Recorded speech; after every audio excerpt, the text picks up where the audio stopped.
तुम्ही कधी नोटीस केलंय का? जेव्हा कोणाला म्हणजे गरज असेल आपली, तर आपण नेहमी सगळ्यांसाठी अवेलेबल असतो. पण जेव्हा आपल्याला कोणाची तरी गरज असते, तेव्हा अचानकच सगळे बिझी वाटायला लागतात. आपले मित्र असतात, नातेवाईक असतात, जवळची माणसं असतात.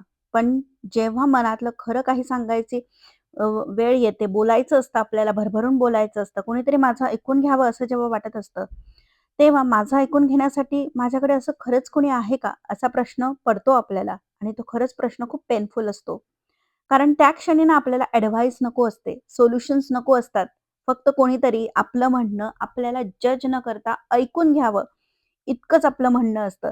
पण जर त्यावेळी कोणीच तर अवेलेबल हेच नसेल, या तर मग व्हिडिओमध्ये मी करायचं काय? सांगितलेलं आहे. तेव्हा व्हिडिओ शेवटपर्यंत नक्की बघा आणि मैत्रिणींनो, इथे मी जरासं डिक्लटरिंग करत आहे घराचं आणि डीप क्लीनिंग करत आहे. त्यामुळे कबर्ड्समधले वगैरे कपडे काढून घड्या करून बाजूला ठेवले होते.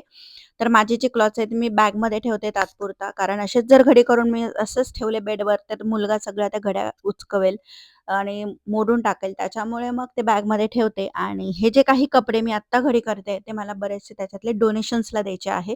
तर इकडे डोनेशन्स च्या बॅग्स आपल्या ते चॅरिटीचे जे असतात ते टाकतात आणि मग त्यामध्ये आपण त्या रिस्पेक्टेड डेजला त्या चॅरिटीचा जेव्हा दिवस असेल तेव्हा आपण ते डोनेशन्स द्यायचे असतात. तर असं सगळं काम सुरू आहे. तर म्हटलं चला तुमच्यासोबत हा एक व्हिडिओ शेअर करूयात. सो चला वळूयात आपल्या विषयाकडे. तुम्हाला कधी असा अनुभव आलेला आहे का, की आपल्या म्हणजे समोरच्याला जेव्हा गरज असते तेव्हा आपण अवेलेबल असतो. अ, त्याचं जे काही म्हणणं, बोलणं सगळं असेल ना, आपण खूप मनापासून ऐकून घेतो. अगदी तासनतास सुद्धा आपण फोनवर ऐकून घेतो त्याचा प्रॉब्लेम. का? तर त्याला मन हलकं व्हावं म्हणून. पण जेव्हा आपल्या माणसांकडेच आपल्यासाठी जेव्हा वेळ नसतो, कधीतरी होऊ शकतं, की आपल्याला गरज आहे आणि आपल्यासोबत कोणी नाही. कारण आयुष्यात आपल्या नक्की एक अशी वेळ येते, जेव्हा आपल्याला कोणीतरी फक्त ऐकून घ्यावं असं वाटत असतं. आपल्याला लगेच ॲडव्हाइस नको असते. कोणी आपले प्रॉब्लेम सॉल्व्ह करावं असं सुद्धा नसतं. परंतु काय वाटतं माहिती आहे का? कोणीतरी आपलं शांतपणे ऐकून घ्यावं. आपल्या मनात जी घालमेल होती आहे किंवा आपल्या मनामध्ये काय चालू आहे, कोणीतरी ऐकून घ्यावं, जज न करता, काही ॲडव्हाइस न देता. मग आपण विचार करतो, माझे घरातले सर्व आहेत, नातेवाईक आहेत, मित्रमंडळी पण ह्यापैकी कोणीतरी तर मला समजून घेईल, म्हणून आपण त्यांच्याशी बोलायला जातो. आपण कधी फोन करतो, कधी मेसेज करतो, कधी समोर बसून मनातलं सांगतो, पण कधी समोरच्याला वेळ नसतो. होतं असं बऱ्याचदा. मे बी समोरच्याचा रिप्लाय येऊ शकतो, की "आत्ता मी बिझी आहे, बोलू नंतर, मला खूप काम आहे, तू एवढं मनाला लावून नको घेऊ, तू जास्त विचार करते." सगळ्यांच्याच लाईफमध्ये प्रॉब्लेम असतात, नको विचार करू. आणि मग आपल्याला आतून वाटतं, खरं तर चुकी त्यांची पण नसते. ते त्यांच्या कामांमध्ये बिझी असतात. त्यांना त्यांच्या प्रायोरिटी असतात आणि उगाचच आपल्याला वाटत असतं, की आपल्यासाठी कोणीतरी वेळ काढावा. आणि मग जेव्हा आपल्याशी बोलायला कोणी नसतं किंवा आपल्या वेळेसच सगळे कोणी बिझी असतात, तेव्हा खरं सांगू का, आपल्या मनामध्ये एक ना प्रश्न यायला लागतो. आपण आपल्या स्वतःलाच प्रश्न विचारतो, "मी एवढी कोणासाठी म्हणजे सगळ्यांसाठी मी अवेलेबल असते, सर्वांचं मी इतकं करते, पण माझ्यासाठी कोणीच का नसतं?" मी सगळ्यांचं ऐकून घेते आणि माझं ऐकायला कोणाकडेच वेळ नसतो. आणि इथूनच एक गोष्ट शिकायला मिळते, की आपण प्रेम करावं, लोकांची काळजी घ्यावी, पण आपल्या इमोशनल पीसची पूर्ण जबाबदारी दुसऱ्या व्यक्तीवर ठेवू नये. पण प्रत्येक व्यक्तीची स्वतःची एक लाईफ आहे. त्याच्या स्वतःकडे त्याचे प्रॉब्लेम्स आहेत. त्याच्या स्वतःची एक इमोशनल कॅपॅसिटी आहे आणि कदाचित त्यांना तुमचं दुःख समजत नसेल किंवा तुमचा प्रॉब्लेम तेवढा मोठा प्रॉब्लेम वाटत नसेल. पण त्या क्षणी ते तेवढं देऊ शकत नसतील आणि हे ॲक्सेप्ट करणं खरं खूप कठीण आहे. मला पण असं व्हायचं, की मी पटकन समोरच्याशी म्हणजे प्रत्येकजण म्हणजे कोणाशी बोलली, त्याने काही प्रॉब्लेम शेअर करत असेल समोरची मग व्यक्ती, तर मी ऐकून घ्यायची व्यवस्थित. कारण मला माहीत आहे, ऐकून घेतल्यामुळे किती मन हलकं होतं. आणि पण जेव्हा-जेव्हा मला कधी काही असं वाटलं ना, तेव्हा सगळेजण बिझी असायचे किंवा एका लाईनमध्ये उत्तर मिळायचं, "तू जास्त विचार करते." आणि मग कुठेतरी ना असं मनात वाटायला लागलं, की नाही, धिस इज नॉट करेक्ट. मग मी काय केलं ना, मी ठरवलं, की जे काही आपल्याला बोलायचं आहे, ते आपल्या देवाशी बोलूयात. आपली सुप्रीम पॉवर जी आहे, मग तुमचा कोणावर विश्वास असेल ना, त्याच्याशी आणि मग तुम्ही त्याला देव म्हणा, युनिव्हर्स म्हणा, सुप्रीम पॉवर म्हणा, तुमचे गुरु म्हणा, काहीही नाव असू द्या. पण ती एक एनर्जी आहे, ती आपल्याला कनेक्ट आपण त्याच्याशी जर झालो, तर खरं सांगते आपल्याला मार्ग आपोआप दिसतात. म्हणजे तुमचे चांगले मित्र-मैत्रिणी जर असतील, तर ते त्यांच्याशी तर आपण करतो डिस्कस. पण बऱ्याच वेळा असं होतं ना, की ते पण बिझी असतात किंवा आपल्याला काय सांगावं त्यांना घडी-घडी तेच-तेच कळत नाही किंवा अ, ही कसं काय गोष्ट म्हणजे असं बरेचसं असतं वाटतं आपल्याला. मी तुम्हाला सांगू?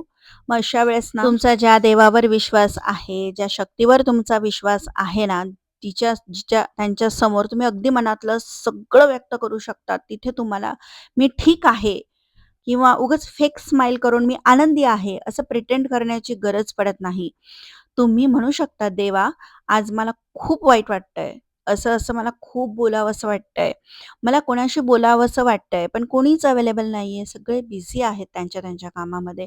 मला माझ्या आयुष्यात काय चाललंय ना, काहीच समजत नाहीये. मी स्ट्राँग राहण्याचा प्रयत्न करतीये, पण मला स्ट्राँग राहता येत नाहीये." आणि हे सगळं बोलताना तुम्हाला परफेक्ट वर्डची गरज नसते. कारण प्रेयर म्हणजे नेहमी मंत्र किंवा मोठे-मोठे शब्द नाहीत, तर कधी-कधी मनापासून केलेलं एक छोटंसं कन्व्हर्सेशन सुद्धा प्रेयर असू शकतं. शांत बसा जरा देवासमोर. काही मिनिटं फोन बाजूला ठेवून डोळे बंद करा आणि मनातलं सगळं त्या सुप्रीम पॉवरला सांगा. मग तुमचा राग असेल, दुःख असेल, तुमची इन्सिक्युरिटी, तुमचे एक्स्पेक्टेशन्स, तुमच्या भीती, सगळं काही. आणि मग हळू एक गोष्ट समजायला लागते, की लोकांनी कोणी माझं दुसऱ्यांनी ऐकलं नाही, याचा अर्थ माझ्या फीलिंग्स चुकीच्या नाहीयेत. कोणाकडे माझ्यासाठी वेळ नव्हता, याचा अर्थ मी त्यांच्या इम्पोर्टंट नाहीये, असा नाहीये. आणि कोणीतरी मला समजून घेतलं नाही, याचा अर्थ मला समजून घेण्यासारखं माझ्यात काही नाही, असं नाहीये. कधी-कधी आपल्याला लोकांकडून जे मिळत नाही, तेच आपल्याला स्वतःशी आणि सुप्रीम पॉवरशी कनेक्ट होऊन मिळतं. एक शांतता, प्रॉब्लेम कदाचित लगेच नाहीसे होणार नाहीत, पण आपण त्या प्रॉब्लेमकडे बघण्याची पद्धत बदलतो. मनात थोडी क्लॅरिटी येते आणि सगळ्यात महत्त्वाचं आपल्याला जाणवतं, की मी एकटी नाही. म्हणून पुढच्या वेळी जेव्हा तुम्हाला वाटेल, की माझं ऐकून घेण्यासाठी माझ्याकडे असं कोणीच नाहीये, तेव्हा स्वतःला एक चान्स द्या. लोकांकडून थोडं मागे या, स्वतःजवळ या आणि सुप्रीम पॉवरशी कनेक्ट व्हा. कारण प्रत्येक वेळेसच आपल्याला गर्दीची किंवा कोणाची गरज नसते. तर कधी-कधी आपल्याला फक्त अशी जागा हवी असते, जिथे आपण मन मोकळं करू शकतो. तिथं कोणी आपल्याला जज करणार नाही. म्हणून जेव्हा तुम्ही असे देवासमोर बसून शांतपणे अ, बोलतात किंवा शांतपणे जेव्हा तुम्ही फक्त शांत होऊन बसतात ना, तेव्हा तुम्हाला मार्ग आपोआप दिसतात. रडावसं वाटलं तिथे रडून घ्या. बोलावसं वाटतंय बोलून घ्या. मी खरं सांगते, तुमचा जर त्या शक्तीवर विश्वास असेल ना, तर ती मार्ग आपोआप दाखवते. कारण आपल्याला नेहमी वाटतं ना, की समजा आपल्यावर काही संकट आलं किंवा मदत करायची वेळ आली, तर आपली नजर कोणापर्यंत जाते, की आपल्या घरातली माणसं किंवा आपले ओळखीचे आणि त्यांच्याकडून आपल्याला मदत जर नाही मिळाली, तर आपण खूप डिसअपॉइंट होतो, की आपल्याच लोकांनी आपल्याला मदत केली नाही. पण खरं सांगू तुम्हाला, जेव्हा तुमच्या देवावर विश्वास असतो ना, तेव्हा अशा वेळी अशी माणसं कामी येतात, की ज्यांच्याशी आपल्याला खूप कधीच आपला काही कॉन्टॅक्ट पण नाही, कधी त्यांच्याशी भेटलो पण नाही, अशा पण लोकांची आपल्याला मदत होते. किंवा जर तुम्हाला काही मार्ग सुचत नसतील, मार्ग तुम्हाला पाहिजे असतील, की मी काय करू, कसा डिसिजन घेऊ किंवा कसं काय करू, तेव्हा खरं सांगते, की देवाला एक सांगायचं, की हे जर माझ्यासाठी योग्य असेल ना देवा, तर असं-असं म्हणजे माझी जी इच्छा आहे, ती जर माझ्यासाठी योग्य असेल तर होऊ देत. आणि खरं सांगू का, आपली काळजी ना आपल्यापेक्षा सर्वात जास्त देवाला असते आणि तो खरंच मार्ग आपल्याला दाखवतो. कोणत्या ना कोणत्या पद्धतीने मार्ग दाखवतो. जर तुम्हाला मोटिव्हेशनची गरज असेल, तर तुम्हाला कदाचित एखादा असा YouTubeचा व्हिडिओ तुमच्या समोर येईल, की त्यातून तुम्हाला बरंच काहीतरी मोटिव्हेशन मिळेल, त्यातून तुम्हाला काहीतरी शिकायला मिळेल किंवा कधीतरी आपण अनएक्सपेक्टेड कुठेतरी काहीतरी वाचतो, बघतो, त्याच्यातून पण आपल्याला खूप मदत होते. हे जे असे सुप्रीम पॉवरचे सिग्नल्स असतात ना, ते आपल्याला खूप आणि खूप मदत करत असतात. त्यामुळे ना नेक्स्ट टाईम जर तुम्हाला असं वाटतं, की माझं असं ऐकायला कोणीच नाही आणि आजकाल बऱ्याच वेळा होतं ना, की आपण समजा काही दुःख असेल आपल्याला किंवा काही आपला प्रॉब्लेम असेल, आपण घडी-घडी जर कोणाला सांगितला ना, तर ते समोरच्याला पण वाटतं याचं ना नेहमीचंच आहे. हे तेच-तेच सांगतो ना, आपल्यामध्ये पण ती निगेटिव्हिटी येऊन जाते किंवा आपली पण चिडचिड हे असं होतं. त्यामुळे ना अगदीच खूप म्हणजे तुमच्या जवळचे असतील आणि ते जर असतील बोलण्यासाठी अवेलेबल तर बोला, नक्की बोला. चांगले मित्र, चांगली जवळची माणसं असणं खूप महत्त्वाचं आहे. पण अगदीच ते सगळेच बिझी असतील तर आपण काय करणार? मग त्या सुप्रीम पॉवरशी कनेक्ट व्हा. देवासमोर बसा. शांत मन होतं आणि त्या प्रॉब्लेमकडे बघण्याचा आपला दृष्टिकोन बदलतो. आपण सोल्युशन्स फाइंड आउट करायला लागतो. डायरी लिखाण करा. त्यातून पण तुम्हाला खूप छान इमोशनल म्हणजे म्हणतो ना आपण इमोशन्स आपले बाहेर निघतात, तेव्हा आपल्याला खरंच खूप रिलॅक्स फील होतं. ह्या सगळ्या गोष्टी मी करते आणि त्यामुळे मला ना खूप छान वाटतं. कारण ऑलरेडी आम्ही बाहेर आहोत. प्रत्येक वेळेसच कोणी आमच्यासाठी अवेलेबल नसतं, की मी फोन केला आणि समोरचा ऐकून घेईल किंवा ते नाही ते टाईम झोनमुळे डिफरंट आहे. त्यामुळे ते बिझी असतात सगळे तिकडे. आम्ही इकडे वेगळ्या ह्याच्यात असतो. त्यामुळे अशा वेळेस मी सकाळी आणि संध्याकाळी देवासमोर जेव्हा बसते, तेव्हा एक छान ते 2-3 मिनिटाचं कम्युनिकेशन असतं ते खरंच खूप आणि खूप एनर्जी देऊन जातं. सो तुम्हाला काय वाटतं कमेंट करून नक्की सांगा आणि असा तुम्ही अनुभव घेतलेला आहे का, की जेव्हा तुम्हाला बोलावसं वाटतं तेव्हा कुणीच नसतं? हे सुद्धा कमेंट करून नक्की सांगा आणि तुम्ही मग त्यामध्ये काय करता? हेही कमेंट करून नक्की सांगा.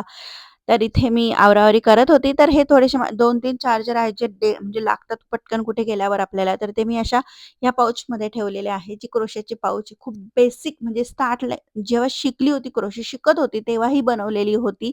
इतकी परफेक्ट नाहीये, पण छान आहे. त्यानंतर तयारी केली. थोडंसं बाहेर जायचं होतं कारण माझ्या मुलाच्या फ्रेंडचा बर्थडे आहे, तर त्याला गिफ्ट घ्यायला जायचं होतं. तर तिथे गेलो. अ, सामान बरचसं काय होतं ते घेतलं आणि त्यानंतर मग थोडीफार शॉपिंग केली आणि घरी आलो. तर कसा वाटला तुम्हाला आजचा व्हिडिओ कमेंट करून नक्की सांगा आणि अजूनही चॅनलला सबस्क्राईब केलं नसेल तर अशा छान-छान सुंदर व्हिडिओजसाठी आपल्या चॅनलला सबस्क्राईब करायला विसरू नका. कारण तुमचं एक छान सबस्क्राईब, तुमची एक लाईक, एक कॉमेंट आमच्यासाठी खूप, खूप, खूप मोटिव्हेशन असतं.